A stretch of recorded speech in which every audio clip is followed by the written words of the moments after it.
Bois avec Philippe David. Bonjour Philippe David. Bonjour Cécile de Ménibus. Quelle belle cravate. Ah bah j'ai mis ma cravate de chevalier. Hein, là. Hier j'avais pas de chemise, je pouvais pas la mettre. Voilà, ouais, des dons. Et je peux vous dire que rien que le plaisir d'humer un saucisson, ça me fait un bien pas possible. Elle sent le saucisson ou pas? Non, pas la cravate. Elle aurait pu être faite en poil de je sais pas, de Bigorre. Alors le poil de porc noir de Bigorre est assez rugueux, mais moi j'aime bien les caresser quand même. Oui, bah je m'en doute. Les caresser pour mieux les manger derrière. Ah bah oui, mais parce que je les aime. C'est d'une filouserie. Bienvenue, ce numéro de téléphone, le 0826 300 300, c'est Zach qui est avec nous aujourd'hui avec notre Philippe Bilger adoré, bien entendu. Ça va mon Philippe? Ça va, depuis le salon, c'est parfait, ma chère Cécile. Alors je peux vous assurer que Philippe, il est très content aujourd'hui. Je vais vous expliquer pourquoi. Parce que d'abord, il y a Virginie Calmels qui est avec nous. Bonsoir Virginie.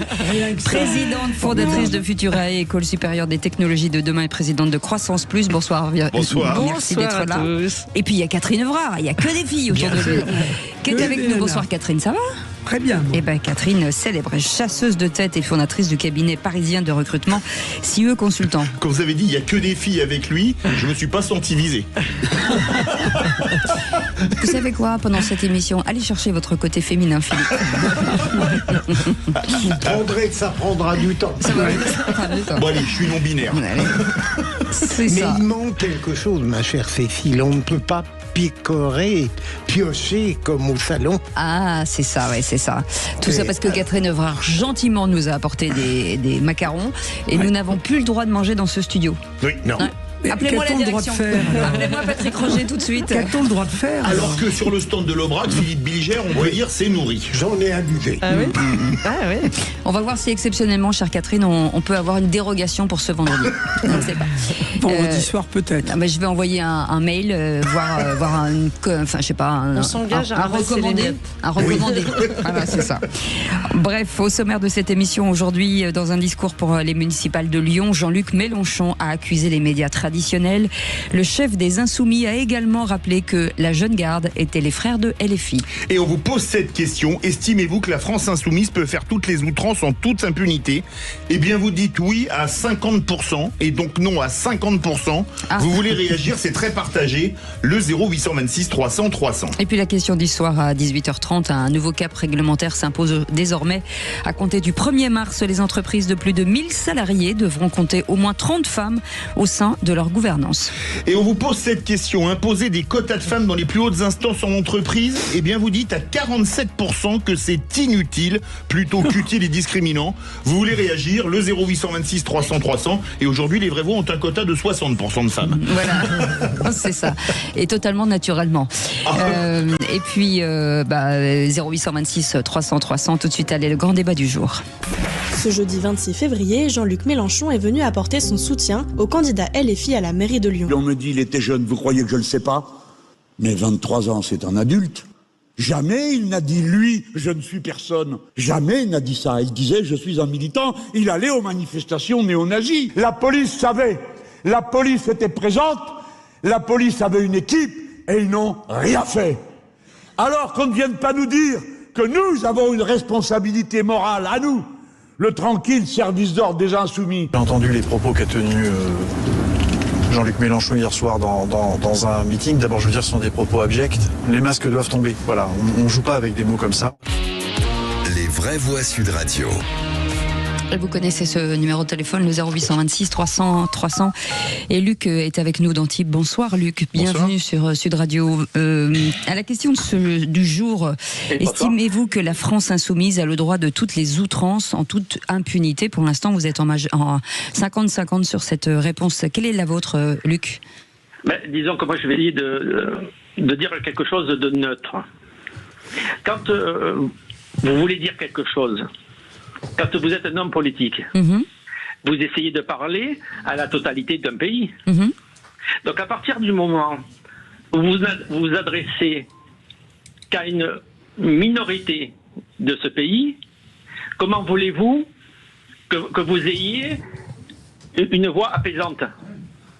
Donc effectivement, Mélenchon a un discours qui divise et qui oppose les gens les uns les autres.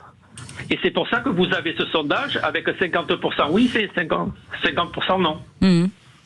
Donc à partir de ce moment-là, effectivement, on ne peut pas donner crédit à une personne qui va faire du mal à une partie de votre famille et faire plaisir à l'autre partie de votre famille aussi. C'est pas possible.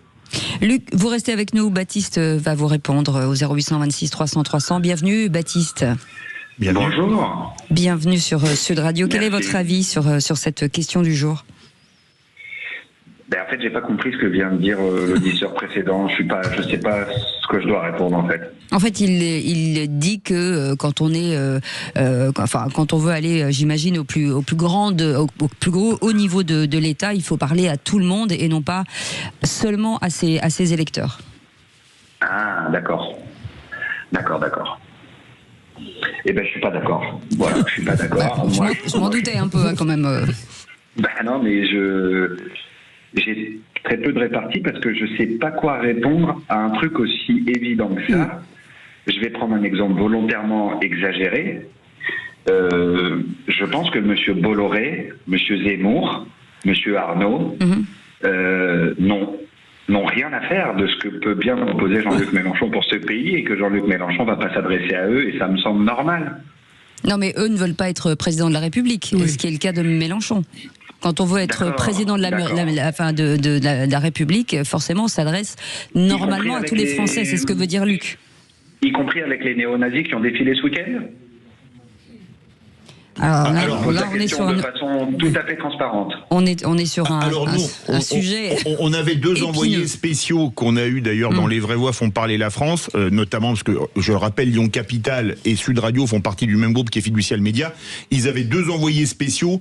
Il y avait 3 ou 4 ou quelques provocateurs qui ont fait des bras tendus et qui ont tenu des propos racistes, mais la manifestation n'a pas été violente. Il n'y avait pas de drapeau à croix gammée ou quoi que ce soit, contrairement à ce qu'on dit. Il faut remettre le clocher. Parce que le terme nazi, c'était mon coup de gueule avant-hier. Maintenant, on traite de nazis tous ceux qui sont pas d'accord avec soi. Mais excusez-moi, pour moi, le nazisme, ça a fait 6 millions de morts et c'est pas un mot manié à la légère, quoi. C'est comme la nitroglycérine. Si c'était Mélenchon qui les avait envoyés, ces 3 campins, personne n'a posé la question.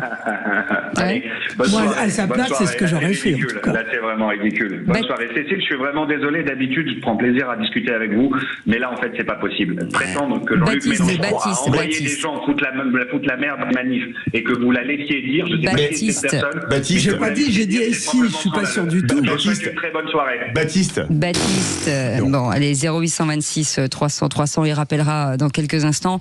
On va faire une petite pause. De toute façon, c'était le moment de la pub.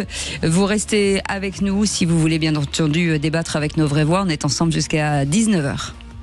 Sud Radio. Sud Radio. Parlons vrai. Parlons vrai. Sud Radio. Parlons vrai. Leclerc, bonjour. À engager, Paypal certifié présente. Les vraies voix Sud Radio, 17h-19h, Philippe David, Cécile de Ménibus. Soyez les bienvenus, Sud Radio est ravi en tout cas de vous accueillir tous les jours. Il y a marqué Parlons vrai sur nos murs et puis certains ont envie de débattre et d'autres moins. Quoi qu'il en soit, Zach vous attend au 0826 300 300. On a bien conscience avec Philippe David que notre question est volontairement un peu, comment dirais-je, provoque. Elle met le doigt où ça fait mal. Avec cette question du jour, estimez-vous que la France insoumise a le droit de toutes les outrances en toute impunité? On est avec Luc il y a quelques instants. Ce numéro de téléphone 0826 300 300. Philippe Bilger. Mais bougez pas, Luc, ne bougez pas. En réalité, la question de Sud Radio est même d'une certaine manière modérée.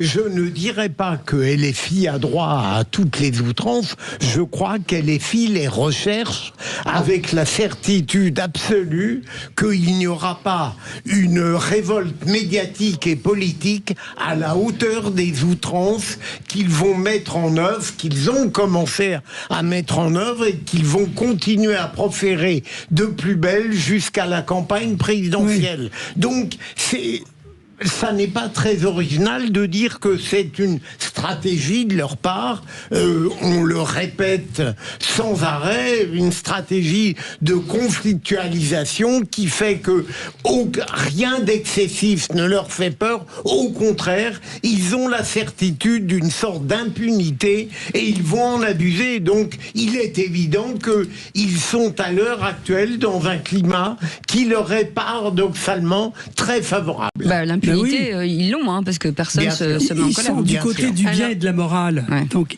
eux sont persuadés qu'ils sont du côté du bien et de la morale. Ouais. Donc tout est permis. Et tous les autres sont des fachos, des machins, des trucs. Très bien. Oui, je pense qu'ils se croient en impunité. En revanche, moi, je suis une optimiste de nature. Je pense qu'il y a quand même une limite. Alors, peut-être pas une limite sur l'électorat de Jean-Luc Mélenchon, mais sur l'opinion publique dans son ensemble. Il a quand même poussé, là, le bouchon, pardon de cette expression, mais vraiment très loin dans ce meeting. Et vous en avez énuméré, mais on peut aussi... On va en écouter dans quelques instants. Les remarques sur Epstein. Écoutez, vous permettez, on l'écoute. On va l'écouter. On l'écoute. Sauf s'il s'agit de l'affaire Epstein. Ah, je voulais dire Epstein. Pardon. Ça fait plus russe, Epstein. Hein? Alors maintenant, vous direz Einstein au lieu d'Einstein. Frankenstein au lieu de Frankenstein. Eh bien voilà, non, tout le monde comprend.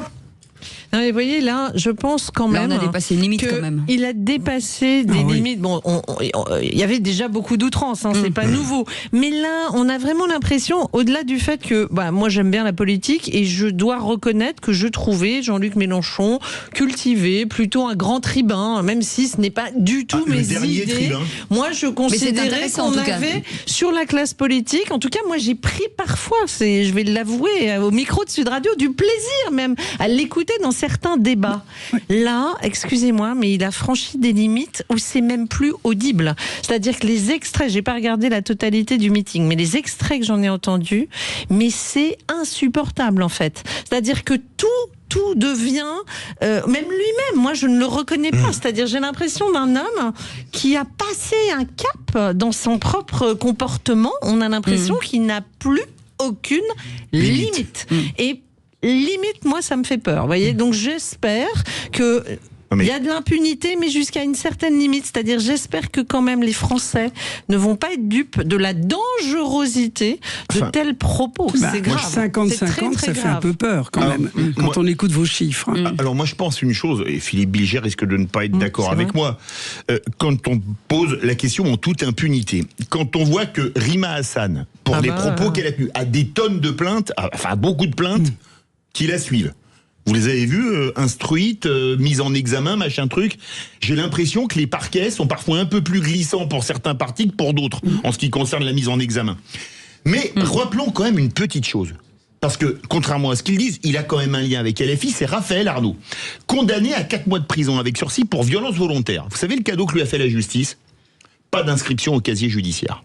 Et pourquoi lui? C'est la bonne question. Je peux vous dire un truc, ça aurait été un nervi d'extrême droite qui aurait tabassé des gens en réunion, je peux vous dire qu'il aurait eu ça au casier, il aurait été policier ou militaire, il aurait été viré de l'armée ou de la police. Si ça prouve pas qu'il y a du 2 poids 2 mesures, alors démontrez-moi le contraire. Allez, le 0826 300 300 avec Laurent qui est avec nous. Bonsoir Laurent, bienvenue sur Sud Radio. Oui, bonsoir à tous.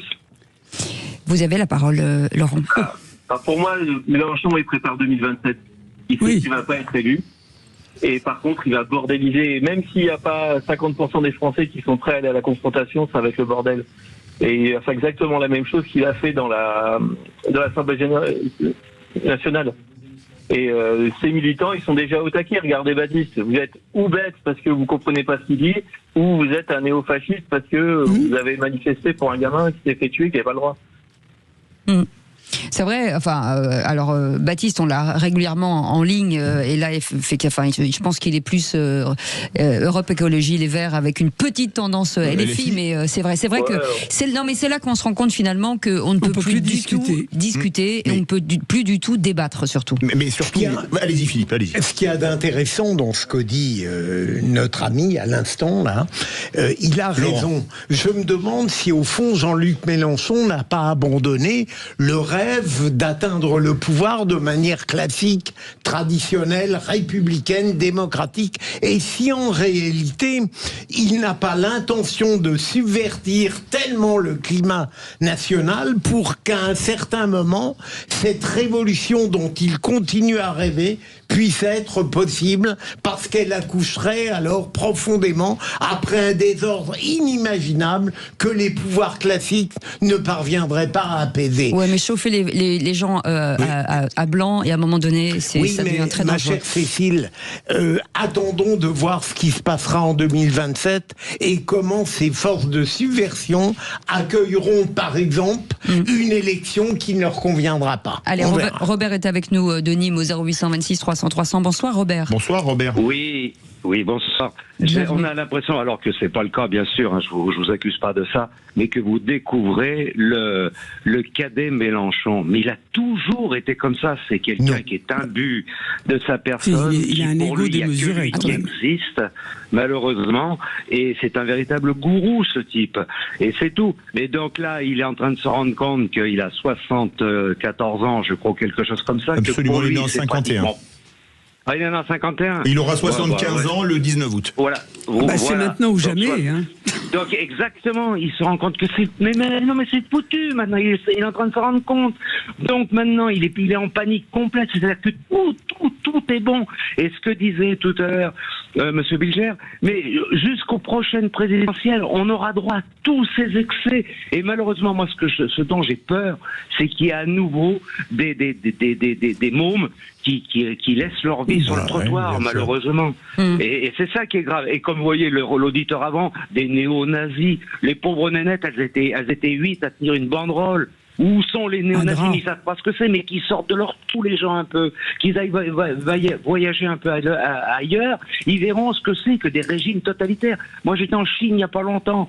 Vous voulez prendre un flic en photo, mais vous faites gerber, mais comme à la vitesse grand V. Ouais, c'est tout. Hein, là, c'est tout. Ouais. Vous sortez de l'hôtel. Vous avez les chaussons dans lesquels vous avez mis vos pieds, vous partez avec, mais vous faites reprendre pour être sûr que vous n'avez pas autre chose. Non, mais je veux dire, les gens, faut qu'ils bougent un peu. Faut pas qu'ils restent en France. Faut voir un peu. Alors, ce type-là, je vous dis, et puis il est là, c'est ce que je disais il y a quelque temps. Il est en train de, là, c'est comme l'antisémitisme. Mais il est viscéralement antisémite. Il est viscéralement antisémite, ce type. Moi, je le connais, je l'ai vécu dans l'Essonne. C'est une pourriture fini. Attention Robert. Mais c'est vrai qu'ils ont le droit de taper, d'humilier, et il se passe jamais rien. Il faut quand même le dire. Voilà, exactement. C'est dingue. Et il a un appart, il a un appart qui est derrière la gare de l'Est, qu'il a acheté à l'époque où tout était en baisse. Pendant qu'il était là, que les pauvres gens qui sont là, qui l'idolâtrent pratiquement, n'arrivent même pas à payer leur fin de loyer, qui vaut je ne sais plus combien maintenant. Non, mais attendez, mais faut qu'ils grattent un peu, les gens, qui grattent un peu pour voir ce que ça vaut, un Mélenchon. Après, comme disait tout à l'heure Virginie Calmels, hein, c'est-à-dire qu'il a une telle aura, il a une sur les gens qu'effectivement ils sont. Oui, il y a une côté fascination, parce que c'est quand même quelqu'un qui a de l'éloquence, etc. Mais là, il me semble qu'il est en train de perdre. Il perd ça parce qu'il va trop loin. Ouais. Et quand on va trop loin, j'espère qu'ils se rendent compte que c'est pas assez. Même les jeunes vont se dire, il va quand même très très très très loin. Et ce côté antisémite qui est totalement maintenant assumé, débridé. Bon, il y avait Rima Hassan, mais là, honnêtement, dans un meeting où il y avait quand même beaucoup de monde, aller aussi loin dans la provoque. Je pense pourquoi personne ne dépose plainte? Pourquoi? Mais ça, c'est fou, ça. Parce qu'ils ont peur. Je vais vous le dire. Parce qu'ils ont peur. Parce que là, quand on a dépassé ça. Vous avez un propos qui va de travers, vous risquez d'être menacé. Mais parce qu'il est très habile, Mélenchon. C'est pas marrant. Moi, je considère que son jeu de mots sur Epstein, c'est parfaitement une tonalité antisémite, mais il est plus habile que Jean-Marie Le Pen. Ah bah oui. C'est-à-dire, il fait très attention. Il est au bord, toujours. Allez les amis, dans un instant, le seul contre tous avec Philippe Bilger. Ne jamais se défendre, toujours attaquer. On en parlera dans un instant. Et Philippe David, vous voulez un référendum sur le Frexit? On en parle dans un instant. Soyez les bienvenus. 0826 300 300. Zach est avec nous jusqu'à 19h. Sud Radio. Parlons vrai. Sud Radio. Parlons vrai. Et comme dirait Philippe Bilger, le vendredi, c'est toujours une journée un petit peu particulière. C'est vrai, mon Philippe. Elle est très agréable. Elle est très agréable parce qu'il y a des filles. C'est pour ça que vous la trouvez agréable. Vous n'y êtes pas pour rien. Vous êtes mignon. Vous savez que je ne mens jamais, malheureusement. Là, c'est ça. Là, vous venez de mentir. Non, mais il n'a pas menti puisqu'il n'a pas parlé de vous. Et puis en ce qui me concerne, circuler aussi. Voilà, donc ça en fait déjà deux de moi. Mais non, vous inquiétez pas. Catherine Evrard est avec nous, chasseuse de tête et fondatrice du cabinet parisien de recrutement CE Consultant. Virginie Calmels est avec nous aussi, présidente fondatrice de Futurae, école supérieure des technologies de demain et présidente de Croissance Plus. On la voit beaucoup partout, Virginie. Il faut se battre pour défendre l'entrepreneuriat dans ce beau pays. Et vous le faites remarquablement bien. Merci. Allez, tout de suite, le seul contre tous. Les vraies voix Sud Radio, seul contre tous. Et là, normalement, ça devrait clasher un peu. Philippe Bilger, on vous écoute. J'ai eu envie, voyant la démarche intellectuelle et politique de Jean-Luc Mélenchon, de le rapprocher de quelqu'un que j'ai beaucoup admiré dans les débats médiatiques, c'est Éric Zemmour. Je n'ai jamais entendu quelqu'un qui était plus doué dans les débats médiatiques qu'Éric Zemmour. Et j'ai vu un point commun entre Jean-Luc Mélenchon et Éric Zemmour, c'est que tous les deux, même confrontés aux polémiques et aux interrogations les plus graves, les plus redoutables, ils ont une attitude commune. Ils ne reculent jamais. Lorsque on les attaque, au lieu de se replier, ils attaquent. Et Jean-Luc Mélenchon, à propos de ce meurtre du jeune Quentin de Ranc, a montré à la perfection pour le pire ce que j'appelle la capacité d'attaquer même lorsque d'autres plus faibles se situeraient en défense. De la même manière qu'Éric Zemmour, dans les débats à l'époque où il dominait sur une certaine chaîne, son adversaire ne reculait jamais. Il avait une première question qu'il mettait en cause. Immédiatement, il attaquait. Jamais il ne reculait sur le plan intellectuel et médiatique. Et Jean-Luc Mélenchon a exactement la même méthode. Et apparemment, elle peut nous indigner. La preuve, notre débat précédent. Mais il n'empêche qu'elle est redoutablement efficace. Voilà un être qui ne se replie jamais, qui attaque toujours et qui donc se donne un avantage de principe. Est-ce qu'il faut attaquer tout le temps, Virginie ? Dans ces débats. Alors d'abord, je me permettrai de pas être tout à fait d'accord avec Philippe sur la comparaison, parce que objectivement, je n'ai jamais entendu Éric Zemmour défendre à ce point-là l'indéfendable de ce que Mélenchon est en train de faire. Après, sur la technique, la rhétorique, le fait de ne pas s'excuser d'avoir dit quelque chose ou d'avoir fait quelque chose, oui, c'est assez commun. Je dirais plus largement au monde politique. Vous les entendez assez rarement expliquer que finalement, si c'était à refaire, ils referaient différemment, ou que là, il y a eu telle erreur. En fait, il n'y a pas souvent d'acceptation du fait qu'on ait pu se tromper. Et ça, moi, je trouve ça très frappant parce que dans le monde économique, vous avez beaucoup plus de capacité, quels que soient les dirigeants, à dire à un moment donné, peut-être je me suis trompé, d'ailleurs à changer leur stratégie, leur façon de faire, etc.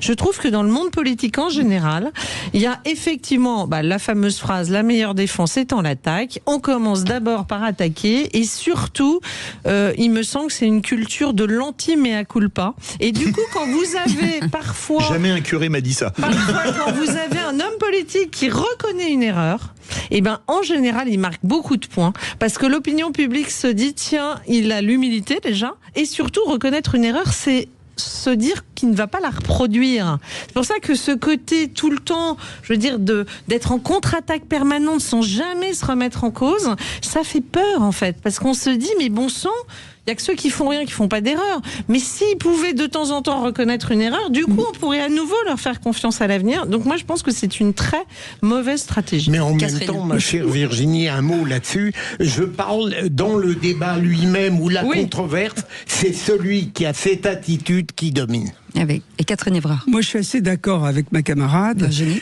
Mais là, on est en train de parler d'attaquer dans les mots et les phrases. Moi, personnellement, je suis pour attaquer quand ça va très mal. Plus ça va mal, plus j'ai toujours attaqué, et je trouve ça assez extraordinaire. C'est une autre attitude, hein. Mais Zemmour, je trouve qu'il attaque dignement. Je ne sais pas comment vous dire ça. C'est rarement. Et d'abord, il est extrêmement cultivé, etc. L'autre, c'est hallucinant. Mélenchon aussi est très cultivé. Oui, mais il a beau être très cultivé, ça se voit pas toujours. Excusez-moi, parce que dans sa façon d'agir, c'est quand même le taureau qui fonce. Enfin, je vais avoir des problèmes, mais je m'en fiche complètement. Mais attendez, vous allez pouvoir dire ce que vous pensez, Catherine. Et alors, pour dire que, et en revanche, pour dire que les gens reconnaissent leurs erreurs, c'est très anglo-saxon comme attitude. Les Américains, si vous dites pas que vous vous êtes trompé, quand vous vous trompez, vous êtes viré. Mais c'est en vrai France. La sincérité commence à payer. Je me souviens même d'un président américain, Barack Obama, qui avait dit de manière beaucoup plus triviale « I screwed up », qui veut dire j'ai merdé dans la langue, mais carrément pas je me suis trompé, j'ai merdé, il l'avait dit et il était en fonction à la Maison Blanche. Moi je suis pas d'accord avec Philippe Bilger, moi je crois que la politique c'est rassembler. Un homme politique, il doit rassembler. Je ne suis pas mitterrandiste, mais Mitterrand avait quand même une théorie qui était très juste. Pour gagner, il fallait qu'il rassemble les socialistes, rassembler la gauche et rassembler au-delà. On ne peut pas diriger un pays quand on l'a conflictualisé, en veux-tu, en voilà. C'est ça le souci. Et d'où l'importance de ne pas aller systématiquement au conflit. Je sais que c'est la théorie de Trotsky de tout conflictualiser toujours, ou même de Lénine d'ailleurs, comme ils étaient ensemble. Mais la politique, je crois que ça se fait avant tout. Si on doit avoir des tripes, avant tout avec la tête. On ne parle pas de stratégie de conquête du pouvoir. Je parle de débat, de réponse aux pareil, tout conflictualiser, rentrer dedans, non, ça marche pas pour moi. Et avec du courage. Et avec du courage. Ce qui manque quand même en plus à l'heure actuelle. Il est chevalier du port noir du Bigorre, donc on peut pas le contredire. On ne peut plus le contredire. Non, on peut plus. Il n'a pas changé sur le plan des concepts. Au moins pour une semaine. Ça m'étonne que Cécile n'ait pas dit maintenant, il a du caractère gras. Alors j'aurais pas dit maintenant, j'aurais dit maintenant déjà. La méchante. Maintenant c'est breton. Allez Philippe David, c'est votre tour. Il faut un référendum sur le Frexit. Oui, alors je suis pas le premier à en parler. Sur la BBC, il y a quelques années, en 2018, je crois, Emmanuel Macron avait dit que si on faisait un référendum sur le Frexit, en France, il passerait probablement. Ben moi, j'ai envie de dire chiche. Il faut consulter les Français. Quand on voit qu'aujourd'hui, Madame von der Leyen a osé outrepasser le Parlement européen en passant en force sur le Mercosur pour le bien-être des industriels allemands, en particulier de la machine-outil ou de l'automobile, se foutant complètement des intérêts des agriculteurs français. Faut-il le droit ? Oui, elle avait le droit, mais c'est pas parce que vous avez le droit que c'est bien. Moi, je dis que nous sommes dirigés désormais par des gens, par une entité qui n'a rien de démocratique. Mais je peux vous dire qu'aujourd'hui, la Commission européenne, c'est à peu près aussi démocratique que le Parlement du Parti communiste de la République démocratique populaire de Corée, c'est-à-dire la Corée du Nord, qui n'est ni démocratique ni populaire. Quand on pense que des députés européens, qui sont la seule instance européenne élue par le peuple, ont voté pour le report après un recours, et qu'une femme qui n'a été élue par personne, enfin si, au suffrage universel, pas du tout, enfin pas au suffrage universel, uniquement par les grands électeurs, alors qu'elle s'est faite virer d'Allemagne parce qu'elle avait été calamiteuse, notamment comme ministre de la Défense, peut se permettre d'imposer au peuple français et à tous les peuples d'Europe quelque chose en contradiction avec toutes les lois de la démocratie. Je dis que si Macron avait du courage, aujourd'hui il dirait, voilà, nous sommes trahis, nous sommes bafoués, nous sommes humiliés, je convoque un référendum sur le Frexit. À nouveau, vous montrez, mon cher chevalier, à quel point vous ne connaissez que les alternatives du tout ou rien.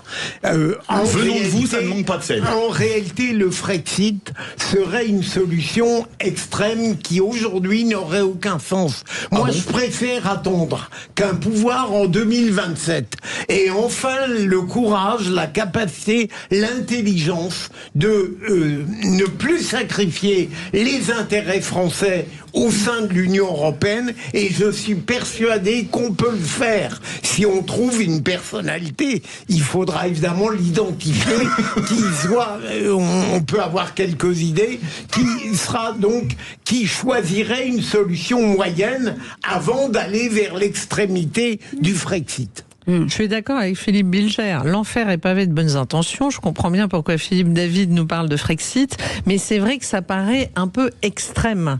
Le vrai problème, et on le voit, l'idée européenne à la base est une belle idée, et quelque part,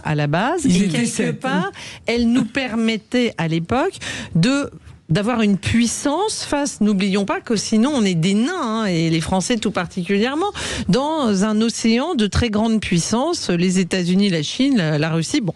Le problème, c'est qu'on voit bien qu'on a donné les clés à une administration qui, pour le coup, effectivement, pilote malheureusement bien loin de l'intérêt des peuples, et avec en plus une poussée fédéraliste de plus en plus forte. Donc, moi, il me semble que c'est pas le sujet du Frexit. C'est parce que là, on est radical, mais c'est le sujet d'un refus d'une Europe qui soit fédéraliste et qui soit aux mains d'une administration.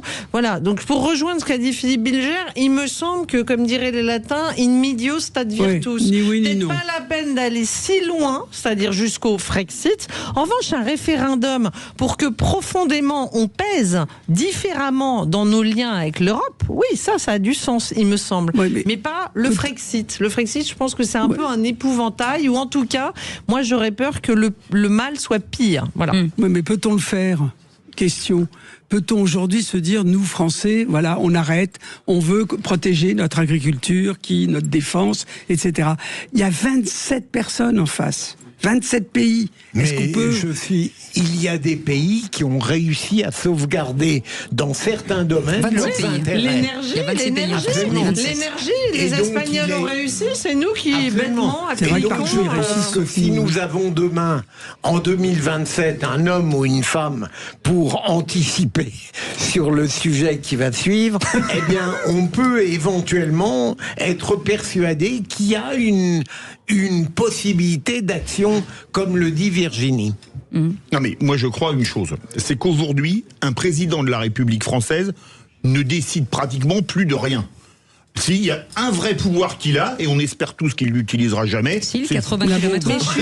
Mais je suis pas du tout d'accord, Philippe. Mais moi, je peux vous le démontrer de A à Z. Qu'une mauvaise politique est menée dans un pays et avec des graves conséquences, et que c'est trop facile d'incriminer sans arrêt l'Europe. Il y a des directives européennes, effectivement, qui nous plaisent pas. Mais notre problème, il y a des pays en Europe qui se portent beaucoup mieux que nous. Quand Philippe Bilger, à l'instant, cite par exemple tout ce qui est énergie, il y a des pays qui ont réussi intelligemment à ne pas appliquer certaines choses que nous appliquons. On s'est tiré des balles dans le pied tout seul. Trop facile de dire que c'est la faute de l'Europe.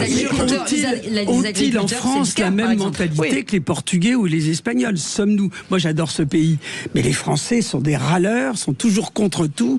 On n'est pas tout à fait au même niveau que des Espagnols. Non mais elle a raison. Regardez l'agriculture, c'est-à-dire qu'il y a ce que dit l'Europe et ce qu'on en rajoute. Mais bien sûr, on surtranspose. Mais surtout, on prend des mauvaises décisions, mais on le voit avec nos comptes publics. Tout le monde n'est pas à 118% de dette en Europe. Mais pourquoi? Mais moi je vous dis pourquoi. Mais parce que depuis 30 ans ou 40 ans, on a une classe politique en dessous de tout. On a eu que des mauvais. Oui, mais c'est pas que l'Europe. Non mais attendez, le problème c'est que comme on a transféré tous les pouvoirs et que maintenant on peut plus les reprendre, sauf à aller au Frexit, c'est la seule solution. Mais non, vous m'avez rien démontré du tout.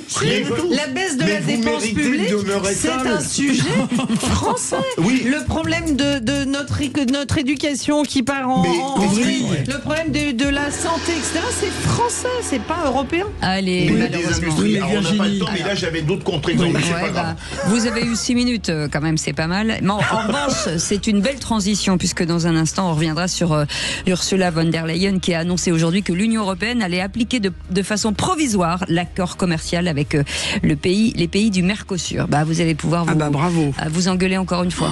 Allez, qu'est-ce qu'il y a, Philippe David? Vous voulez dire un Dieu? Mais taisez-vous à jamais alors. Allez, à tout de suite. Sud Radio. Parlons vrai. Sud Radio. Parlons vrai. Ce joyeux vendredi, parce que même si on parle de l'actualité, nous sommes plutôt joyeux dans ce studio avec Philippe Bilger en tête de file. Quelle ambiance. Non mais là, quel vendeur. Quelle ambiance. Le flatteur ne dit pas forcément. Je crois que je vais vous inviter à mon anniversaire pour l'ambiance, Philippe Bilger. Ça va être formidable. Virginie Calmel, c'est avec nous, présidente fondatrice de Futurae, école supérieure des technologies de demain et présidente de Croissance Plus. Catherine Evrard, qui est avec nous aussi, chasseur de tête, fondatrice du cabinet parisien de recrutement CE, consultant avec Philippe David, bien entendu, et vous aussi, au 0826 300 300. Tout de suite, c'est l'info en plus. Les vraies voix Sud Radio. Et donc, je le disais, Ursula von der Leyen a annoncé aujourd'hui que l'Union européenne allait appliquer de façon provisoire l'accord commercial avec les pays du Mercosur. On va en parler avec Quentin Le Guillou, qui est avec nous, secrétaire général des jeunes agriculteurs et exploitants en Eure-et-Loire. Philippe. Bonsoir Quentin Le Guillou. Bonsoir Quentin. Bonsoir. Comment a-t-on réagi? On est en plein salon de l'agriculture dans le monde agricole à cette annonce qu'on peut qualifier de passage en force d'Ursula von der Leyen. Totalement, vous venez de le dire, c'est un passage en force. Là, c'est un zéro respect total, que ça soit pour les pays européens, que ça soit pour les agriculteurs et la France. Il y avait eu la commission de justice européenne qui avait été saisie durant les mobilisations à Strasbourg le 21 septembre, avec un vote qui s'était plus de 10 voix quand même, qui demandait à aller saisir la Cour de justice européenne. Et là, Madame Ursula von der Leyen a décidé de son côté tout seul d'appuyer sur le bouton et de mettre provisoirement en place le traité de Mercosur. Donc d'ici un mois ou deux, potentiellement, ça y est, on va pouvoir faire rentrer des aliments qui ne respectent pas les standards français, les normes françaises, des aliments qui sont avec des antibiotiques ou traités avec des molécules, pour certaines des fois interdites depuis 20 ans en France. Oui. Et voilà, ça y est, c'est parti. Et en plus, le fait de l'application provisoire limite le pouvoir de blocage des États membres. En plus, c'est ça qui est une catastrophe aussi. Totalement. Mais en fait, là, quand on est en train de mettre tout ça en face, il n'y a plus de démocratie. Nous, aujourd'hui, c'est vraiment la question qu'on est en train de se poser. Est-ce que l'Europe est devenue un État de dictature? Enfin, là, on a du mal à y croire quand même. C'est impressionnant ce qui vient de se passer quand même. On ne respecte plus rien, on ne respecte plus personne. Et Madame von der Leyen, malgré que tout le monde lui dit non, elle y va quand même, quoi. Alors moi, ce qui me choque...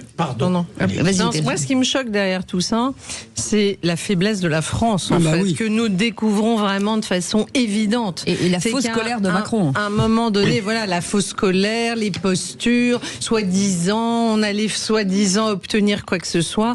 Et la réalité, c'est que derrière tout ça, outre le fait que je n'ai pas beaucoup d'admiration ou d'empathie pour Madame von der Leyen, moi, ce qui m'inquiète profondément, c'est qu'on a perdu ce qui était le poids de la France dans l'Europe, parce que c'est pas vrai que l'Europe toute seule décidait de tout quand il y avait des personnalités gouvernementales très fortes et avec des enjeux où on était écouté. Une fois encore, avec des finances publiques catastrophiques, avec notre endettement, avec tous les services publics qui vont mal, avec une France qui va mal, on n'est plus écouté.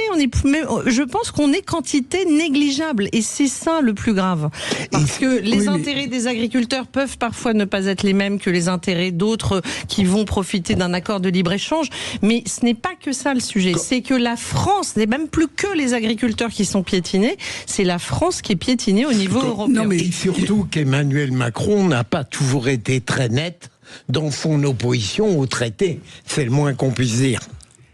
Non, et puis il y a un autre sujet.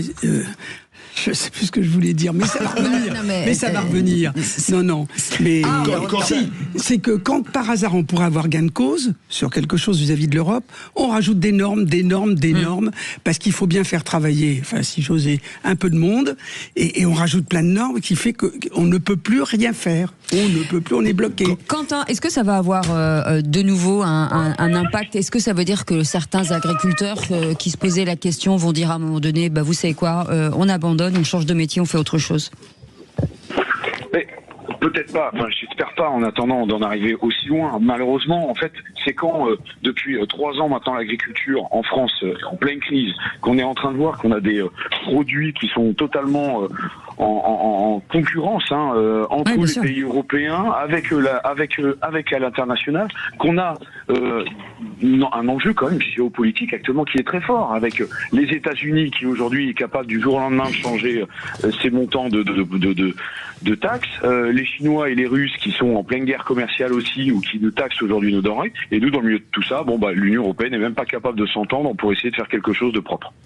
En tout cas, merci de votre témoignage, Quentin Le Guillot, qui était avec nous, secrétaire général des jeunes agriculteurs et exploitants en Eure-et-Loire. Et c'est très bien l'Eure-et-Loire, puisque je suis né à Chartres. Oui. Je tiens à le rappeler. C'est important, voilà, c'est un compatriote. Et vous savez, on vous soutient bien entendu, nos amis agriculteurs. Vous avez la parole quand vous voulez. Allez tout de suite, les insolites de Philippe David. Les vraies voix Sud Radio. Alors, les insolites de la semaine. Tiens, est-ce que vous vous souvenez de votre plus grosse facture de téléphone portable en euros? Non, mais... Parce que je vais vous raconter l'histoire. À peu près. Très cher. Oui, j'ai oublié de déconnecter quelque chose en allant à l'étranger. Eh bien, écoutez, là, c'est un Anglais. Il change le forfait de téléphone portable de sa fille et il n'a pas lu les petites lignes qui disaient que maintenant le roaming était illimité mais non inclus. Et que c'était 6 000 € de l'heure, et ils partent en vacances au Maroc. Ils reçoivent un texto avec une première facture de 25 000 €. Non. Ils allaient dans le désert, le père reçoit ça, il dit bon, il y a eu un problème, j'appelle la hotline, mais il n'y a personne, c'est pas trop grave. Résultat des courses, il revient, il n'arrive pas à les joindre, il rentre de vacances, et là, dans une nouvelle facture de 22 000 €, donc en tout, près de 48 000 €. Mon Dieu. Pendant 2 mois, il a dû négocier, il a mis l'affaire dans les médias, et finalement, c'est l'opérateur qui s'appelle O2 a accepté de lui retirer la facture de 48 000 €. Mais bravo, parce que c'est sympa. Alors la preuve qu'il faut bien lire les contrats, parce que là, c'est parce que la gamine était toujours sur TikTok. Voilà. La deuxième info dingue de la semaine, c'est une étude de Time Out, le magazine qui cherche les villes où on fait le plus l'amour dans le monde. Et il y a une ville française... Je crois que c'est dans mon arrondissement. Et il y a une ville française qui arrive en 6e position, et à votre avis, 7e, laquelle? Une ville française? Oui. Nice. Non, je rigole, il y a que des vieux. Cannes. Il y a que des vieux. Pas loin. Menton. Saint-Tropez. Non, grande ville. Nîmes. Grande ville. Non. Marseille. Marseille, voilà. Mon cul. Mais ça, c'est dans le Lot. Eh bien, oui, Marseille arrive. Alors, oui, parce que 64% des gens font l'amour au moins une fois par semaine à Marseille, d'après l'enquête qui a été faite. C'est parce qu'il y a plus de menteurs à Marseille.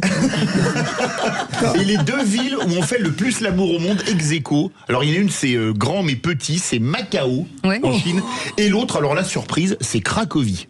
Alors là, j'ai été très surpris. Et il y en a qui se réjouissent parce que ce sera demain.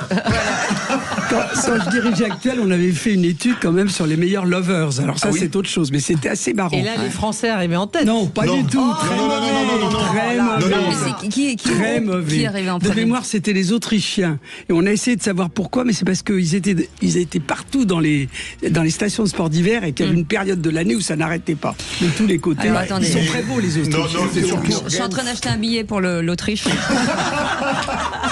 Excusez-moi, mais il fallait bien que ça vienne. C'est sympa. Vous avez une toute petite dernière, très courte. Alors, la présélection des 2 premiers mois de l'année pour le prix de l'humour politique a été faite, et il y en a une que j'ai trouvée très drôle. C'est Bruno Retailleau qui dit au sujet de Laurent Wauquiez: je ne comprends pas, quand on dîne avec lui et sa femme, il est charmant. Allez, à retrouver bien entendu en podcast. On va podcaster ça? Non, on fait... Bon, alors c'est pas prévu, mais on va en parler avec Aurore Web. On va faire une réunion. Je vous propose qu'on fasse ça hors antenne. On fasse une réunion antenne, oui, effectivement, parce que moi je veux pas vous mettre dans l'embarras, parce que je pourrais dire des trucs, mais je vais pas les dire. Et attention quand même. Allez, dans un instant, le coup de gueule de Philippe David. C'est encore à vous dans un instant. Ah oui, l'amiante est interdit en France depuis 1997. Enfin, maintenant il y en a, mais dans les jouets de nos enfants. Allez, on en parle dans un instant. Soyez les bienvenus. 0826 300 300. C'est toujours Zach qui est avec nous. Si vous voulez entendre sa douce voix, c'est le moment de nous appeler. À tout de suite. Sud Radio. Sud Radio. Parlons vrai. Parlons vrai. Sud Radio. Parlons vrai. Cécile de Ménibus. Et comme tous les jours, on fait l'appel à cette heure-ci parce que voilà, Philippe Bilger est là. Il est là. Voilà, Virginie Calmel, c'est là, présente. Voilà, c'est bien. Catherine Evrard. Présent. Voilà, dis donc, au bon accueil, bonjour. Philippe David. Sir, aussi. yes, sir. Yes, sir. Yes, sir. Et tout de suite, le coup de gueule de Philippe David. Les vraies voix Sud Radio. Le coup de gueule de Philippe David. Comme d'habitude, je vais remettre le clocher au milieu du village, un village qui s'appelle Montreuil-sous-Bois dans la Seine-Saint-Denis. Pourquoi Montreuil-sous-Bois? Parce que c'est dans cette commune limitrophe de Paris que se trouve le siège de la Direction Générale des Douanes et des Droits Indirects et que les informations tombées ces dernières semaines m'ont obligé à faire ce coup de gueule, sachant que les douanes sont l'administration chargée de contrôler les marchandises qui rentrent en France. Il y a 3 mois, en novembre dernier, la France entière avait été outrée de la commercialisation en France de poupées sexuelles représentant des enfants, entre autres sur les plateformes chinoises Chine et AliExpress. Premier scandale, mais comment expliquer que ces produits aient pu entrer en France en toute tranquillité? Hier, on a appris que la DGCCRF, la Direction Générale de la Concurrence, de la Consommation et de la Répression des Fraudes, avait retiré de la vente des jouets pour enfants distribués entre autres chez Emma ou encore Action en raison de leur danger pour la santé. Et le moins qu'on puisse dire est que le danger est réel puisque ces jouets contiennent de l'amiante. L'amiante qui a été interdite en France en 1997 en raison du fléau sanitaire qu'elle est, puisqu'elle est la principale cause du mésothéliome, cancer de la plèvre incurable qui a fait des centaines de milliers de victimes dans le monde. Second scandale, mais comment expliquer à nouveau que ces produits aient pu entrer en France en toute tranquillité? Pour conclure, un 3e scandale, alors que la Commission européenne vient de passer en force pour la mise en application du Mercosur, on a appris mercredi que nonobstant un audit annonçant le contraire l'an passé, la Commission européenne a reconnu que de la viande de bœuf brésilienne traitée à l'estradiol 17 bêta a été mise en vente sur le marché européen en 2024 et 2025. Petit problème, cette hormone est interdite dans l'UE depuis 2008 car cancérigène. Mais ne vous inquiétez pas, nos agriculteurs ne sont absolument pas victimes d'une concurrence déloyale avec l'arrivée des produits du Mercosur, tout comme notre santé n'est absolument pas mise en danger avec des hormones cancérigènes ou des jouets à l'amiante. Pour la Commission européenne, le libre-échange est tellement plus important que notre santé. Que d'indignation justifiée, mon cher Philippe. Moi, pour l'amiante, je ne connaissais que l'amiante anglaise de Marguerite Duras, mais bon... Non mais c'est scandaleux. C'est scandaleux et puis c'est d'autant plus agaçant qu'on a parlé tout à l'heure de surtransposition de normes, voilà, on sent bien que derrière il y a énormément de normes, ça horripile tout le monde, mais au moins on pourrait se dire au nom de certaines normes, on passe à côté de catastrophes sanitaires et en fait là, cher Philippe, vous nous expliquez le contraire. Donc là on se dit on peut contrôler. Trop de normes tue la norme. Ouais, voilà. Oui, et surtout de nombreux tout petits paquets qui nous arrivent de toutes parts, qui ne sont jamais contrôlés. Et vous y trouvez des tas de choses, des petits beurlus, de la poudre, enfin plein de choses, et ils ne les regardent pas. Ils sont contrôlés, mais pas suffisamment. Bah oui, ils le sont, vous avez raison. Trop entière. Ils le sont, mais pas suffisamment. Non, il faudrait beaucoup plus de monde, surtout. Mais ce que je trouve hallucinant, c'est qu'on a en ce moment un boulanger à Miramas qui a 61 ans, qui met la clé sous la porte, parce que pour mettre sa boulangerie aux normes européennes, ça lui coûte tellement d'argent qu'il a intérêt à fermer parce qu'il ne pourrait plus rentabiliser. Et à côté de ça, on laisse rentrer des poupées à l'amiante et des viandes aux hormones. Alors je rappelle que de mémoire, le bœuf aux hormones a été interdit dans les pays d'Europe, c'était dans les années 70. C'était il y a 50 ans. Ouais. Et on laisse rentrer tout ça et on a un type qui est boulanger qui dit moi, les normes sont tellement drastiques que je mets la clé de ma boulangerie sous la porte. Mais on n'est pas chez les fous. Non, d'habitude, vous dites, on n'est pas chez les dingues. Oui, chez les dingues, mais c'est vendredi. Voilà, c'était pour mettre un petit peu d'humour parce qu'effectivement, c'est difficile à comprendre et difficile à croire surtout. Ah oui. Chers amis, dans un instant, et puis je vous rappelle que ce coup de gueule, vous pouvez le réécouter en podcast. Je dis vrai cette fois-ci, Maxime? Oui, cette fois, oui. Ouais, cette fois, on va dire donc, on fera une réunion à la fin de la mission, c'est pas grave. Je crois que je suis convoqué. Un vendredi soir, c'est pas cool, hein, franchement. Allez, dans un instant, les amis, nous nommerons un nouveau ministre et un ministre du temps libre dans un instant. Et puis ce sera le qui c'est qui l'a dit. Voilà, Catherine Evrard va rentrer dans la danse du qui c'est qui l'a dit. Non, sûrement pas. Moi, je suis trop nul. Non, vous avez révisé un peu quand même, non? Ouf, très difficile. Voilà. Je vous donne mon RIB et quelques questions. D'accord. Vous aurez une enveloppe à la fin de l'émission. Et tout on ça a en direct. abandonné tout espoir avec Virginie. Je suis désespérée. Allez, elle est trop bonne. Sud Radio. Sud Radio. Parlons vrai. Parlons vrai. Sud Radio. Parlons. Vitamine C, fibres, vitamine A, sucre naturel et même du potassium. Ah, et puis si vous êtes à 1,89€ le filet de 1 kg jusqu'au 28 février dans les magasins Aldi, je comprends qu'on se l'arrache.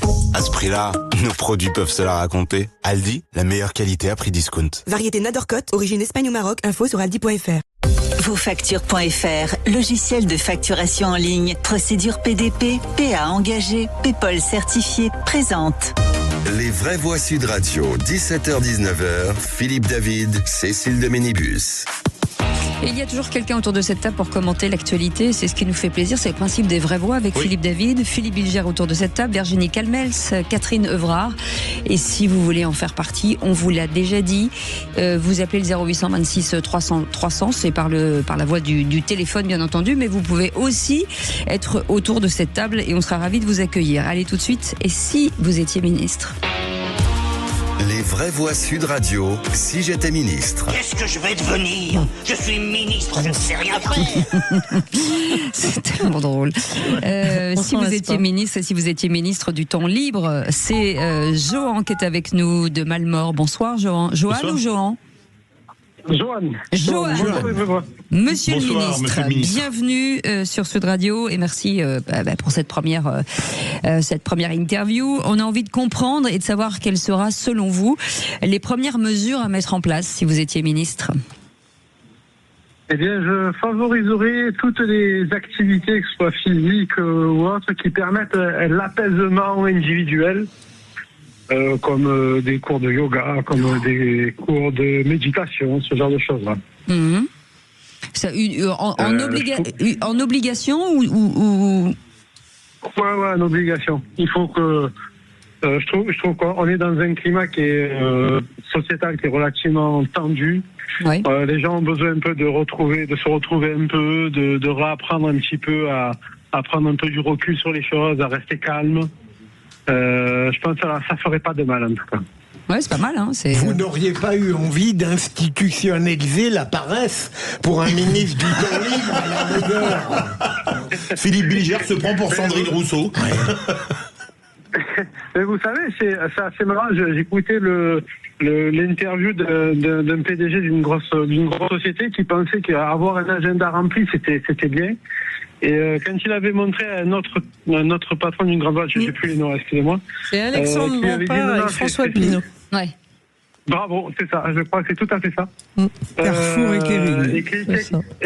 Il lui dit qu'en fait, il faut avoir du temps pour réfléchir, il faut avoir du temps pour avoir sa créativité. Bien sûr. Et je pense que peut-être aussi nos modes de vie un peu trop stressants et un petit peu trop axés autour du travail, peut-être sont aussi peut-être un facteur aussi de toute cette tension qu'on a en ce moment. Catherine Evrard. chasseuse de tête. Si on doit être ministre, vous avez raison. Si exceptionnellement on est directeur de cabinet, avec le télétravail, on est déjà sur la route du yoga, de la tranquillité. Juste petite anecdote, je viens d'interviewer personnellement un cadre supérieur. On avait rendez-vous depuis 3 semaines. Il a fait toute l'interview au téléphone parce qu'il pouvait pas venir. Il était en Europe quelque part, avec son bébé sur les genoux.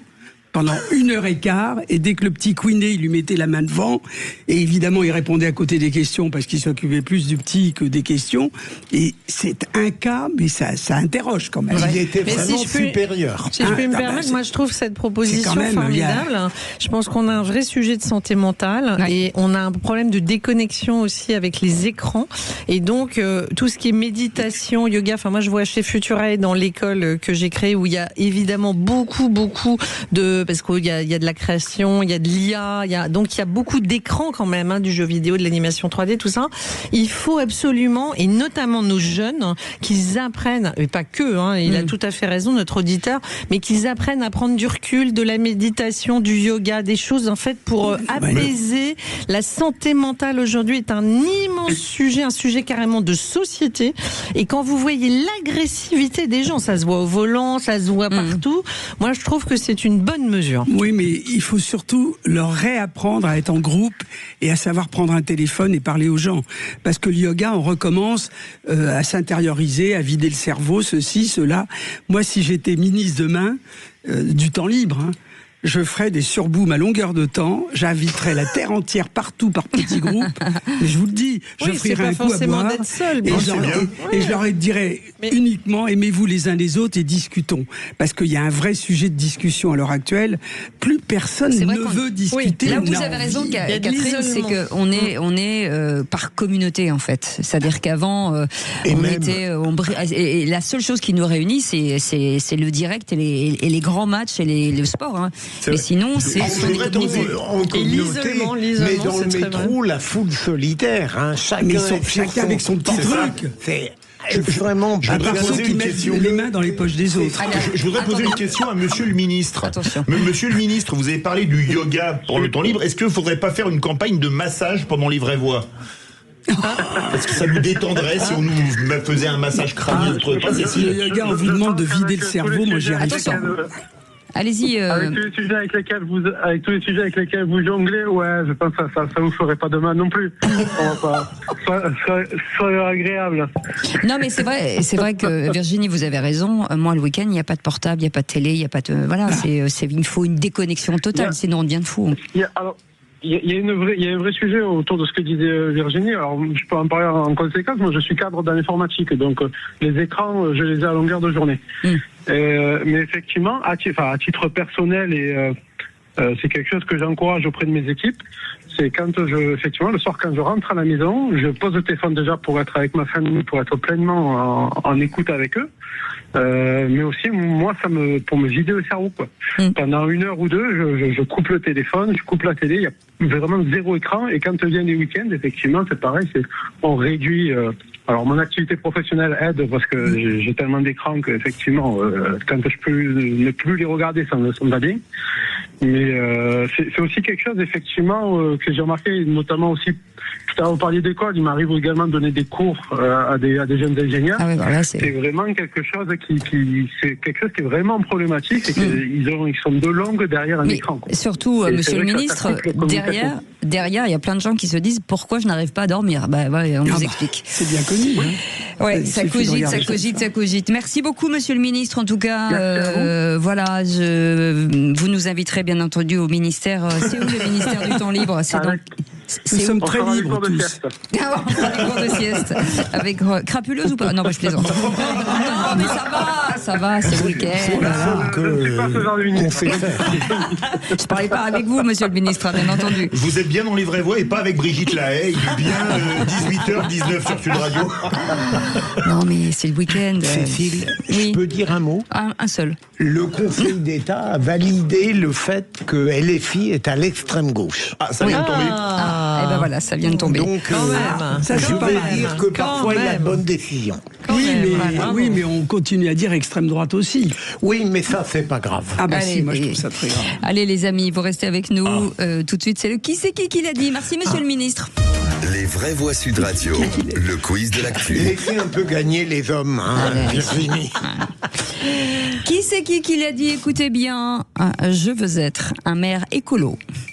C'est un candidat à la mairie d'une très grande ville. Bournazel. Bonne réponse de Virginie. Le candidat Horizon c'est tout, Virginie. On peut pas jouer avec elle. Qui a donné un bon indice quand même. Qui c'est qui l'a dit? Celle-là, je l'ai trouvée drôle. Sur la fréquentation du salon de l'agriculture, c'est à la fin de la foire qu'on compte les bouses. Il y a beaucoup de gens qui ont dit ça. Oui. Ah bah c'était ce matin sur Sud Radio. Bonne réponse de Virginie Calmel, c'était ce matin sur Sud Radio. Annie Genevard, ministre de l'Agriculture. Qui c'est qui l'a dit? Vous connaissez la jeune garde avant que Raphaël Arnaud soit élu? Moi non. J'ai du mal à le croire, mais bon. C'est un candidat, de gauche, candidat dans une très grande ville. Dans une très grande ville. Très grande ville, candidat. Et c'est pas Bournazel. C'est pas Doucet. À Lyon, Doucet. Non. C'est pas un candidat de très très grande ville. Si je dis à Marseille. Non mais si je vous dis c'est pas Bournazel, c'est qui d'autre? Grégoire. Bonne réponse. Encore. Mais en plus elle est d'une vivacité. C'est pas possible. Qui c'est qui l'a dit sur la présidentielle? L'idéal serait d'élargir le socle commun, rassembler du PS à LR. C'est pas Wauquiez? Non, c'est un ancien ministre. Il était ministre il n'y a pas très longtemps d'ailleurs. Bruno Le Maire? Non. L'autre alors. Non, il était au même poste que Le Maire. Quand vous avez mal au rein, vous avez mal au... Armand, aux fesses. Non. au coccyx. Non. Au dos. Non, c'est un nom. C'est un nom. Les reins. Les hanches. Non, les oh là là. Les longs. Les Les lombaires. C'est pour qui? Il va être content qu'on Là, l'appelle. c'est Virginie qui a dit lombard. Il va être content qu'on l'appelle les lombaires, je vais vous le dire. Là, tu m'as fait la passe. Là, vraiment, j'ai marqué le but, mais je peux pas être plus clair, parce que là, j'ai fait ce que j'ai pu. Mais tu vois, on l'a oublié, celui-là. Ah oui, il n'a pas... Qui c'est qui l'a dit le 10 mai 1981? Je vous demande ce soir d'avoir une pensée pour cette partie de la France qui ne partage pas notre joie. Mitterrand? Non. Non. C'est pas Jack Lang qui va la nuit et le jour. Non, c'était... Chirac. Non, on dira pas que c'était un proche de Mitterrand parce qu'ils s'aimaient pas beaucoup, mais ils étaient dans le même parti. Michel Rocard. Bonne réponse, Michel Rocard. J'ai dit Rocard tout seul. Ouais, mais on va donner le point. On commence ça, on va te donner. Non, bien mérité. T'as dit Michel, j'ai dit Rocard. Non, j'ai rien entendu. Moi, j'ai dit Dis quelqu'un qui Elle n'a a dit Michel Rocard. Oui, mais moi j'ai dit Rocard. Comment? Elle avait déjà dit Michel. Elle a dit Michel Rocard. Ah, moi j'aime bien que les gens soient fers. Hein. Attention. Ah bah, non, mais comptez pas sur Bilger dans ce domaine. C'est quand vous avez 4 points, vous m'en laissez quand même. Qui c'est qui l'a dit? Nous sommes contre la violence. Nous défendons la révolution citoyenne. La révolution par les urnes. Mélenchon? Non. Chikirou. Bonne réponse. Oh là là, mais il y a quel? Mais non, mais ça ressemble tellement à Mélenchon.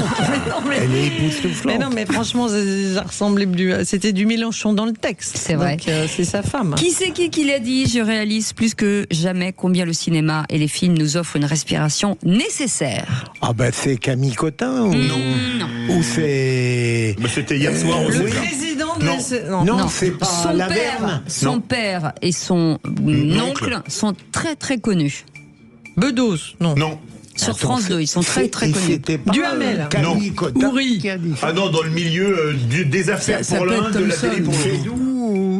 Ça peut être assez doux. Et il y a une journaliste aussi qui porte le même nom de famille. Non, j'ai dit ça. C'est pour moi, comment il s'appelle? Et vous êtes sûr que c'est pas Camille Cotin? Non, parce que c'est j'ai tout du écouté. cinéma de France Télé, non, c'est ça. Drucker. Bonne réponse, Léa Drucker. Oh là là. Ah non, mais Elle a dit ça hier. Oui. Oui, absolument. Mais vous dormiez. Ah non. Je suis resté jusqu'à minuit. Si, c'est votre femme qui me l'a dit. Vous m'étonnez. Que vous somnoliez à longueur de temps. Et s'il y avait une erreur, ma chère Cécile. Il n'y a plus de film. Eh ben, on lui couperait la tête, Philippe. Qu'est-ce que je vous dise, soyons. Il n'y a plus de film, c'est fini. Qui c'est qui l'a dit? Tiens, encore une citation cinéma. C'est du vent le cinéma. De l'illusion, des bulles, du bidon. Un très grand acteur français disparu il y a 50 ans cette année. Ventura. Non, il fait comme ça, il fait que... Gabin. Bonne réponse. Mais c'est pas vrai. Non, mais j'ai fait une super imitation. Oui. Non, mais il y a des indices quand même. Je veux te dire. Philippe Bilger, vous n'êtes pas réveillé depuis la cérémonie des Césars. La nuit a été longue, là, Moi, je depuis suis minuit et resté demi. sur le aimez-vous les uns les autres. C'était sur quelle chaîne, aimez-vous les uns? C'est Catherine qui me disait tout à l'heure que son rêve, c'était... Eh bien, écoutez, 6 points pour Virginie Calmès, 2 points pour Catherine Evrard. Bravo. Quant à Philippe Bilger, Fanny pour la 2e fois de suite, quand même. Bien sûr. Non, il est juste élégant, c'est tout. C'est un garçon élégant avec les femmes. Il y a 2 personnes qu'on distinguait au Tour de France, le premier et le dernier. Oui, et je rêve d'être le dernier dorénavant. C'est chose faite. Absolument. Ça serait bien que vous soyez le premier un jour quand même. Allez, lundi, je vais essayer. Dans un instant, la question du soir, imposer des quotas de femmes dans les plus hautes instances en entreprise. Est-ce que c'est selon vous utile, inutile ou discriminant, Philippe? Eh bien, c'est à 50%. Discriminant désormais. Vous voulez réagir, le 0826 300 300. On en parle dans un instant. Sud Radio. Sud Radio. Parlons vrai. Parlons vrai. Sud Radio. Parlons vrai. Ça s'est passé dans le Grand Matin Week-end. Philippe David, Cécile de Minibus. Retour des vraies voix avec Philippe Bilger, Virginie Calmels et Catherine Evrard. Bien évidemment, Cécile de Minibus. Et c'est l'heure de la question du soir. Et si on vous disait que les groupes du CAC 40 rentrent presque dans les clous en termes de féminisation des postes de direction? C'est la conséquence directe de la loi Rixain, promulguée en décembre 2021 et qui impose à partir de mars 2026 un quota de femmes de 30% au poste de direction des entreprises de plus de 1000 salariés, avec à terme un objectif de 40% dès mars 2029. Mais le chemin reste long. Toujours selon l'étude de Schema Business School, les femmes ne représentaient en 2025 que 7,5% des 80 postes de président ou directeur général des entreprises du CAC 40. Au sein de ces 40 grandes entreprises, aucune femme ne cumule les fonctions de président, directeur général. Les vraies voix Sud Radio. Il y a peut-être une raison. Et donc la loi Rixain imposera donc aux entreprises de plus de 1000 salariés d'avoir au moins 30% de femmes dans leurs instances dirigeantes dès le 1er mars. 0826 300 300. Et c'est Romina qui est avec nous de l'ESCU. Bonjour Romina, bienvenue sur Sud Radio. Oui, bonjour. Que pensez-vous de cette loi Rixain? Est-ce que vous pensez que c'est bien d'imposer un quota de femmes dans les grands groupes en fait? Moi, je pense que c'est quand même déjà malheureux de devoir imposer un quota. C'est écrit dans la Déclaration des droits de l'homme. On est tous égaux. Et je ne vois pas pourquoi les entreprises se verraient contraintes, en fait, obligées absolument d'embaucher des femmes. Des femmes sont compétentes. Et il y a peut-être, là en l'occurrence pour ce poste-là, des femmes qui sont compétentes ou qui ne le sont pas, mais pourquoi ce quota de 30%? On n'est plus sur une question du mérite. Et il faudrait surtout, c'est que ce soit évident pour tout le monde, cette histoire aussi de masculinisme qui pose problème à mon sens. Et les femmes sont aussi compétentes que les hommes. Mmh. J'ai une vraie question moi, à poser Virginie et à Catherine Evrard qui sont avec nous. Est-ce qu'on n'a pas aussi un peu une responsabilité, nous, de ne pas nous imposer, de ne pas envoyer nos CV, est-ce qu'il n'y a pas une pédagogie à faire là-dessus aussi? Alors c'est vrai que, pardon Catherine, non mais c'est vrai que on se limite souvent. Enfin moi je l'ai vu dans ma carrière plein de fois. J'ai vu des hommes demander une promotion sans trop réfléchir à leurs compétences. J'ai vu des femmes hésiter, se dire est-ce que je suis vraiment légitime? Il y a parfois un peu de, je sais pas si de la timidité ou de la peur de ne pas être légitime. Mais ce que je voudrais dire moi par rapport à la loi Rixain, c'est que elle me semble pas très bonne cette loi, parce qu'elle a fixé 30% et ce sera 40% à horizon 2030, voilà, sans tenir compte du vivier. Je veux dire, en fait, ce qui est intéressant, moi, ce que j'aurais proposé, c'est plutôt quelque chose d'homothétique, c'est-à-dire que vous êtes dans un secteur, par exemple, le luxe, je sais pas quoi, il y a beaucoup de femmes, qu'il y ait 30 ou 40% de femmes dans le COMEX, ça choque personne, parce qu'il y a le vivier pour ça, puisque elles sont déjà peut-être majoritairement présentes dans l'entreprise. Vous voyez, L'Oréal, par exemple, dépasse 40%. Enfin, il y a beaucoup d'entreprises du CAC 40 aussi, qui sont au-delà du ratio. Oui. Mais c'est des secteurs féminisés. Vous êtes dans l'automobile ou dans la sidérurgie, c'est un peu compliqué d'imposer le même quota alors qu'il n'y a pas le même vivier. Donc ça, c'est ma première remarque. Et la deuxième, c'est que je pense qu'on a une responsabilité, et je le fais avec Futurae, École supérieure des technologies de demain, de féminiser aussi les sujets, tous les domaines scientifiques et technologiques où on ne trouve pas assez de femmes. Et donc mécaniquement, il faut que, en amont de cela, pour que, comme notre auditrice le disait, il faut respecter la compétence et il faut respecter le critère de méritocratie. Mais pour ça, il faut favoriser l'accession aux femmes et leur donner envie d'aller dans des secteurs ou d'aller dans des types de formations, notamment les technologies de demain, où elles auront un débouché, mais elles n'y pensent pas forcément parce qu'elles pensent que c'est réservé aux hommes. Catherine. Alors moi, je suis pas tout à fait d'accord avec vous, malheureusement. Ça crée le débat, c'est bien. J'en suis à 20 000 interviews en 30 ans avec des hommes et des femmes. Je trouve que les femmes s'affirment de plus en plus, savent extrêmement bien ce qu'elles veulent. On parle de cadres et de cadres supérieurs. Elles savent très bien ce qu'elles veulent. Maintenant, elles n'hésitent pas à demander des gros salaires et elles sont très challenging, ce qui fait qu'elles vont jusqu'au bout de l'histoire pour rester finalement dans leur boîte, parce qu'elles sont en même temps très fidèles. Donc il y a une espèce de jeu assez marrant. Oui, mais à un niveau élevé. Alors, là, le problème parfois dans les comex... Non, pas à un niveau élevé du tout. Pas du tout. Et alors il y a quelque chose qu'il faut quand même signaler, mais ça c'est plutôt sur les groupes du CAC 40 ont un comité des rémunérations. Et là, il y a très peu de femmes qui y siègent. Or, c'est ce comité qui vote les directions générales. je le dis au passage. Donc là, il y a peut-être un effort à faire. Moi, je suis dans un comité des rémunérations d'une boîte cotée, j'en avais un ce matin, donc voilà, et il y a plus de femmes que d'hommes dans le comité des rémunérations. Et c'est bon pour mon salaire? Oui, c'est un exemple. C'est bon pour mon salaire ou pas? Mais c'est dans une société. Je ne suis pas d'accord avec tout ça parce que d'abord, je serais dans la rubrique discriminant. Moi.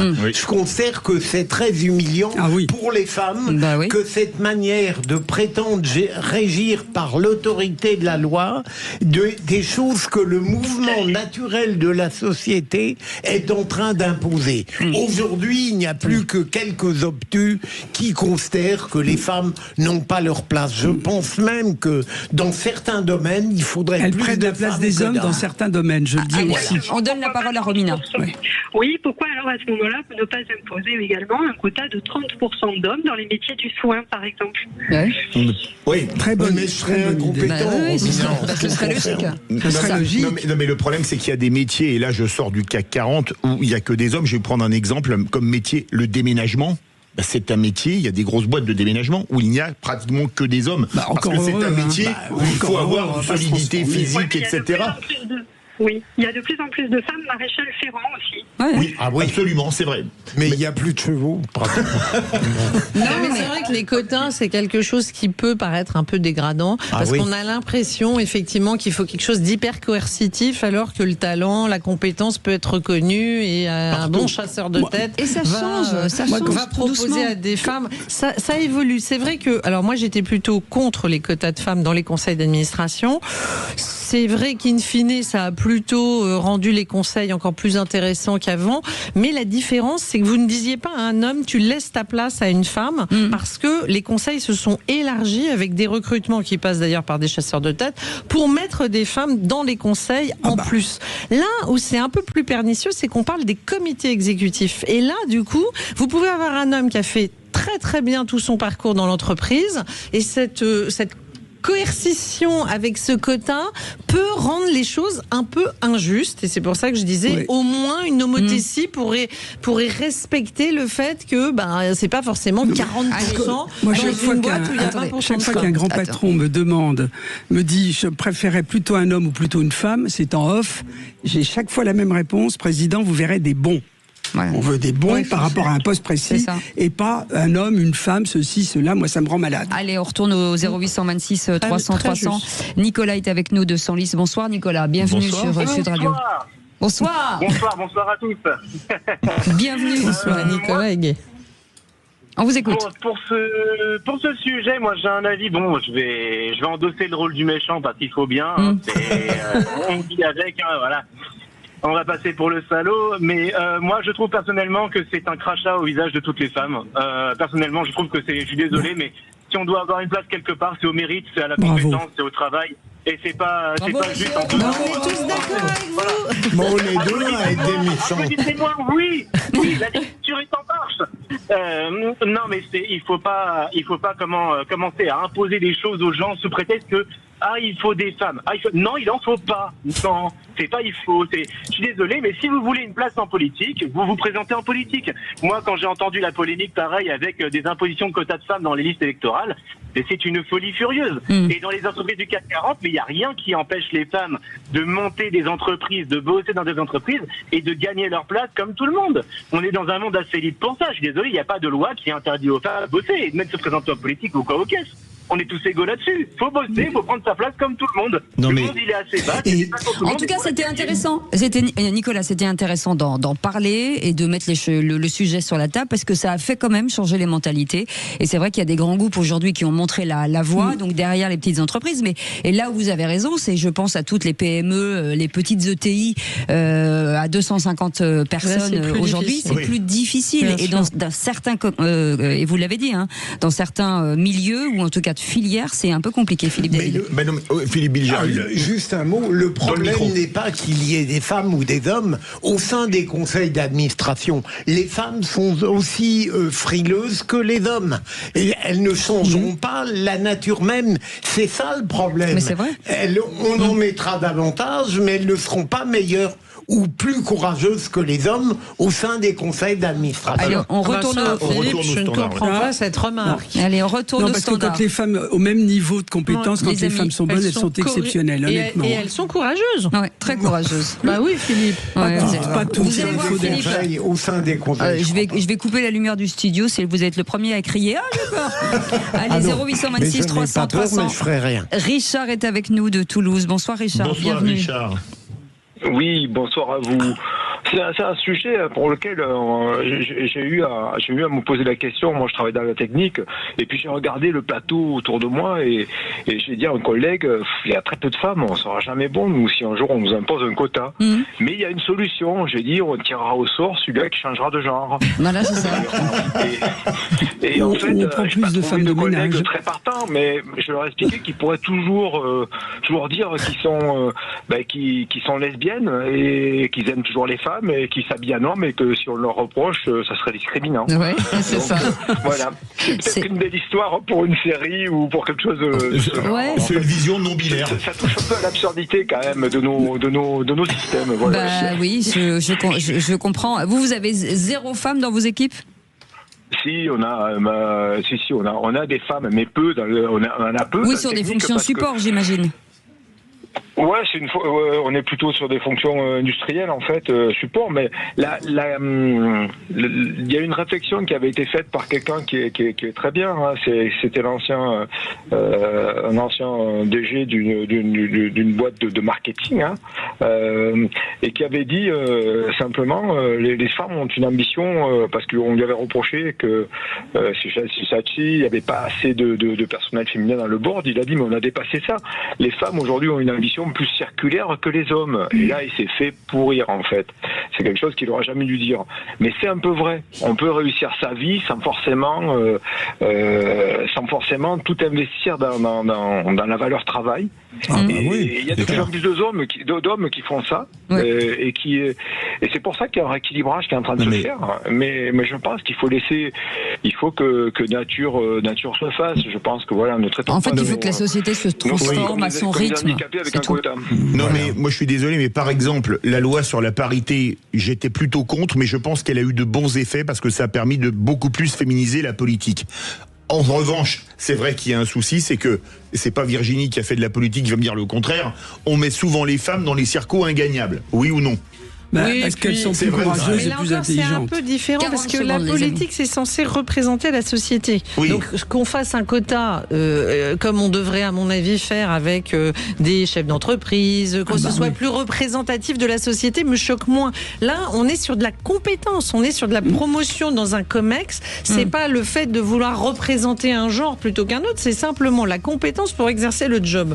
Donc, c'est vrai que c'est beaucoup plus discutable dans ce cas-là, je trouve. Absolument. Merci en tout cas, Nicolas. Merci Richard, merci Romina et merci pour ceux qui étaient encore en ligne. 0826 300 300. Bien entendu, la petite phrase du jour dans quelques instants. C'était Alex Darmon, chroniqueur dans Mettez-vous d'accord. Chaque jour avec Valérie Expert entre 10h et 12h. On en parle dans un instant. À tout de suite. Sud Radio. Sud Radio. Parlons vrai. Parlons vrai. Sud Radio. Parlons vrai. Procédure PDP, PA engagé, PEPOL certifié, présente. Les vraies voix Sud Radio, 17h-19h, Philippe David, Cécile de Ménibus. Chers amis, j'ai une bonne et une mauvaise nouvelle à vous annoncer. La bonne nouvelle, c'est qu'on est à l'antenne, et la mauvaise, c'est que c'est bientôt fini. Quelle tristesse. Ah oui, absolument. Voilà. Quelle tristesse. Vous savez, j'ai le don de l'happening. Vous avez vu ou pas? Synthèse, ma chère. C'est fou, c'est fou. Ah oui, c'est fou. Brillant. Ah bah, il flatte. Non, mais jamais. Mon bon Blaze. Flattez-moi. C'est moi, j'avais amené mon livre. Oui, méfiez-vous des femmes. Sorti il y a très longtemps. Ah mais je l'ai. Ah, c'est votre? Je l'ai, vous me l'aviez donné il y a très longtemps. Il y a très longtemps. Voilà, j'ai 12 portraits de femmes que j'ai toutes interviewées. Méfiez-vous des femmes. Philippe Bilger, Virginie Calmels, Catherine Evrard est avec nous, bien entendu. Et tout de suite, c'est la phrase du jour. Et c'était hier. C'était quand? Non, c'était ce matin dans Mettez-vous d'accord. À retrouver, je vous le dis, tous les lundis et vendredis, au lundi ou vendredi avec Valérie Expert entre 10h et 12h. Et c'est Alex Darmon, chroniqueur dans Mettez-vous d'accord. Les vraies voix Sud Radio. On parle de souveraineté, c'est le mot qui revient depuis des semaines et des mois dans le débat. La réalité, c'est qu'on n'a aucune souveraineté, que ça soit chez tous en agriculture, pour vous dire, malheureusement en termes alimentaires, que ça soit en termes énergétiques ou en termes industriels. Alors, Virginie. Oui. Bah, il a raison. Oui, on a un problème de souveraineté. Et c'est pas un gros mot, au contraire. Et quand je dis ça, je ne fais pas de politique politicienne. Je pense qu'aujourd'hui, les gens de bon sens, je dirais, doivent se battre pour restaurer la souveraineté de la France. Et on en a parlé tout à l'heure, le poids de l'Europe, mais également, moins on sera puissant dans notre façon de gérer l'argent public et de développer le pays, moins on sera en capacité d'avoir de la souveraineté. Et on a perdu notre souveraineté industrielle, mais pas que. Alors, c'est vrai qu'il y a beaucoup d'endroits où on n'a plus de souveraineté, mais il y a un endroit où on a su garder notre souveraineté, et Dieu merci, bravo, c'est notamment dans le domaine de l'armement, parce que le Rafale est un avion français qu'on peut utiliser de manière totalement indépendante, et vrai. La force de dissuasion nucléaire française, on fabrique nos sous-marins, on fabrique nos missiles, on fabrique nos têtes nucléaires, on fabrique absolument tout, donc c'est le dernier domaine dans lequel on a encore de la souveraineté. Mais pas assez. Si j'avais voulu faire de la provoque, j'aurais dit, pour retrouver toute notre souveraineté, une seule solution, le Frexit.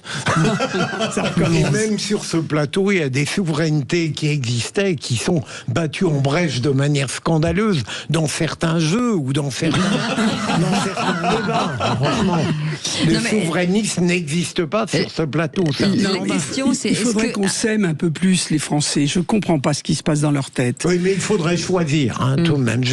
Mais quand même. Mais peut-être quand elle dit ça, qu'on s'aime, qu'on aime notre pays, et qu'on a envie de le valoriser. C'est autre chose. Pas semer la discorde. J'ai cru que vous vouliez m'obliger à aimer les 60. On est combien? 68. Ah, c'est dur. Non, mais je crois que c'est tout à fait vrai. Je vais vous prendre un exemple. Aux États-Unis, vous rentrez dans les supermarchés, il y a les grands drapeaux américains, il y a achetez américain, défendez nos emplois. Vous voyez? Buy American. En France, vous faites ça. Mais là, vous vous faites traiter de nazis. Ils arrachent les drapeaux français. C'est complètement. Oui, mais ça avait fait scandale. Et malheureusement, non, il y a eu un. Enfin, moi, les quand Américains j'étais gamine, aiment leur pays. Français, tout ça. Et depuis, on est revenu. Je vous arrête. Vous savez pourquoi ça avait été accepté? Parce que celui qui avait fait campagne acheter français, c'était le Parti communiste français qui avait fait des affiches dans toute la France où il était écrit en gros Made in France, produisons français, Parti communiste français. Génial. Alors le parti, oui, c'était à l'époque de Georges Marchais. Le Parti communiste parlait encore aux classes populaires, ce qu'il a complètement arrêté de faire depuis. Mais ça, moi j'aime ça aux États-Unis, vous voyez, acheter c'est normal, parce que Georges Marchais n'est plus là, donc c'est normal qu'il ait arrêté en fait. C'est clair. Mais c'est vrai que ça, il faudrait qu'on s'aime plus. En France, on dit j'aime les produits français, ouais, les bagnoles françaises, elles sont pas bonnes. Ouais, la musique française, c'est nul. Ouais, la bouffe française. Non, on a d'énormes qualités en France. Mais Philippe, vous avez tellement raison que les Américains qui arrivent en France, ils font travailler les lawyers américains, les chasseurs de tête américains, tout est américain. Nous allons à l'étranger quelque part, où on a de cesse de faire travailler les étrangers, et surtout pas les Français. Il y a un problème. Oui, il y a un problème. Vous avez bien raison. Que l'étranger est meilleur parfois, et souvent on a peut-être raison. Le cinéma américain est meilleur que le cinéma français. En tout cas, les amis, merci. En tout cas, Philippe Bilger, on vous souhaite un très bon week-end. Virginie Calmels, excellent week-end à vous. Et à vous tous. Si vous avez 5 minutes, allez voir sur Internet cette école Futurae, école supérieure des technologies de demain. Si vous cherchez du travail, vous allez sur le site Internet de CE Consultant. Non, il faut pas. Je m'occupe pas des gens qui cherchent, mais c'est pas grave. Bah non, mais je débauche les meilleurs, mais si vous cherchez des gens qui trouvent, si vous trouvez des gens qui cherchent. Voilà. Ça me rappelle une phrase. Du général de Gaulle. On a la même. Je veux pas des chercheurs qui cherchent, je veux des chercheurs qui trouvent. Ça a été extraordinaire. Et bien voilà, Catherine Evrard, en tout cas, c'est elle. Merci Philippe David, bien entendu. Dans un instant, on va parler rugby. Alexandre Priam est là ou pas? Il est là, Alexandre, ou pas? Alexandre. Il arrive dans un instant. Mais tout d'abord, c'est Thomas Binet. Oui, c'est pas fini. Allez, tout de suite, Thomas Binet. Le personnel employé par les copropriétés, quel statut et quelles règles? Les réponses avec Thomas Binet, les incontournables de la copropriété. Bien dans mon immeuble, avec Loiselet et Desgremont présente